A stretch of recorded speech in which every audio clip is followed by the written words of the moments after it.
cái một chuồn con là gì ba nó thế cả một là chuồn sao cái giờ phật chúng ta liên với bàn làm mùi bề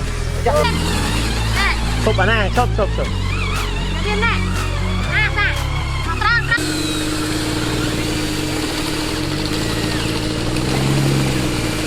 cái cho nuôi chui à sàn nuôi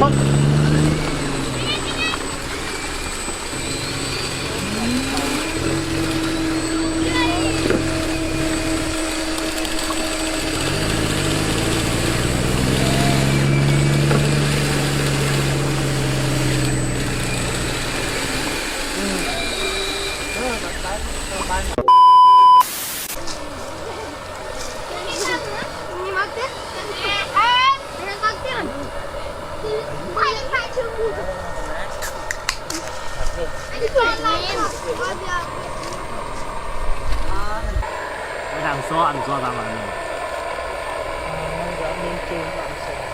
vậy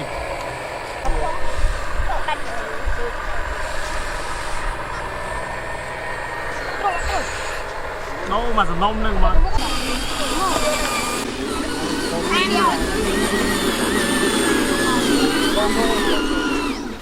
ồ đi đại mày mà chưa ní cho lui á bạn cho mình vào đi mới làm kia tầm dul chọn đã lừa đánh bài đã lừa được đánh bài à chốt cha mà tôi chứng mua cho dân cài vào chốt mày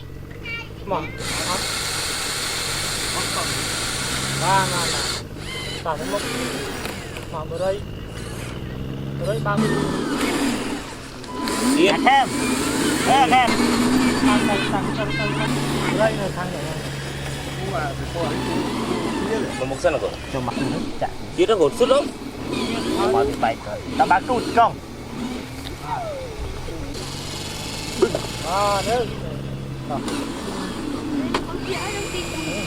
tuột bài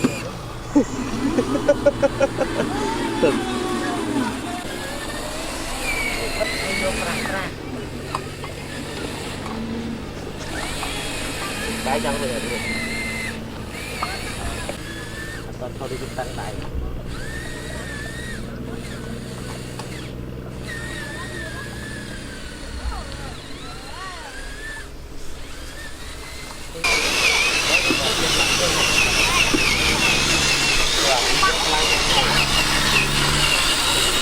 Drago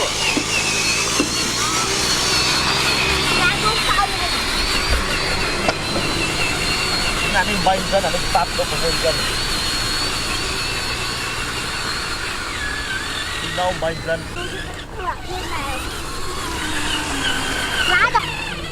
cái là ai bật thăm như này bật thăm ai thăm bốc vào một cái hết tỉ Đặt bắt ơi ta. Anh nâng đã. Ta kia đi. À, kia thằng nữa. Dần. Anh à. Arok na hat melihat.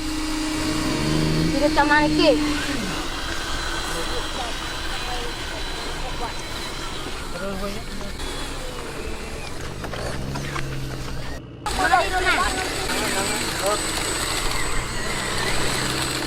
một lạ bôi quá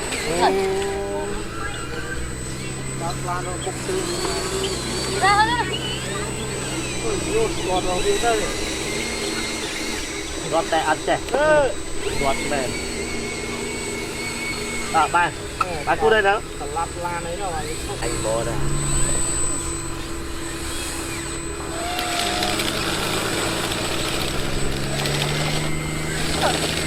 tấm mốc đó chị cha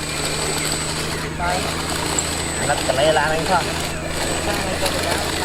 có ai cái tay này nè được tay là kháng này thằng tay rồi này tay đợi đi được đây nó bán đấy là thiên cho trong với trên một nửa bắp con bồn sọt này